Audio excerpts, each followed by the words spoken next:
Camera rolling action. আসসালামু আলাইকুম ইব্রান। আশা করি সবাই ভালো আছেন। আজকে আপনাদের সাথে একটি বাস্তব জীবনের গল্প শেয়ার করব।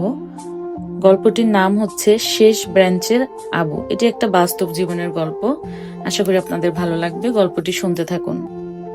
চট্টগ্রামের এক ছোট গ্রামে থাকতো একটা ছেলে, নাম তার আবু। স্কুলে সে সবসময় শেষ বেঞ্চে বসতো। পড়াশোনায় খুব একটা ভালো ছিল না, তাই শিক্ষক থেকে শুরু করে বন্ধুরা সবাই তাকে একটু অবহেলাই করত।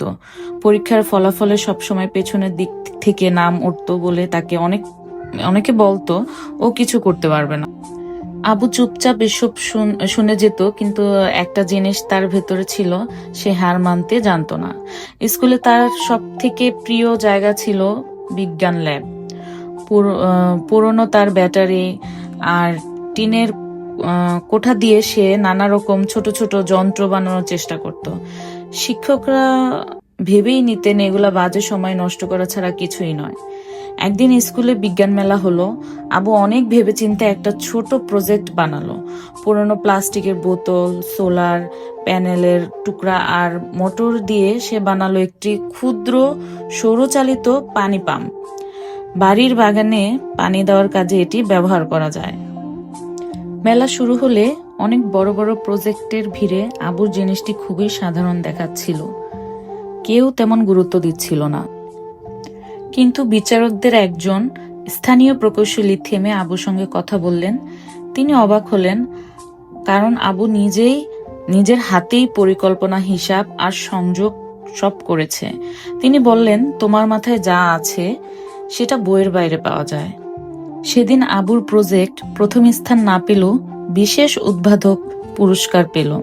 স্কুলের সবাই প্রথমবার তাকে ভিন্ন চোখে দেখল। শিক্ষকরা তার লুকানো ক্ষমতা বুঝলেন।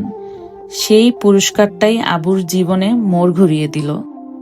কয়েক বছর পর আবু কলেজে ইলেকট্রিক্যাল ইঞ্জিনিয়ারিং এ ভর্তি হলো। কঠোর পরিশ্রম আর আগ্রহের জোরে ক্লাসের অন্যতম সেরা ছাত্র হয়ে উঠল। পরে সে একটি বড় কোম্পানিতে সোলার প্রযুক্তি নিয়ে কাজ করার সুযোগ পেল।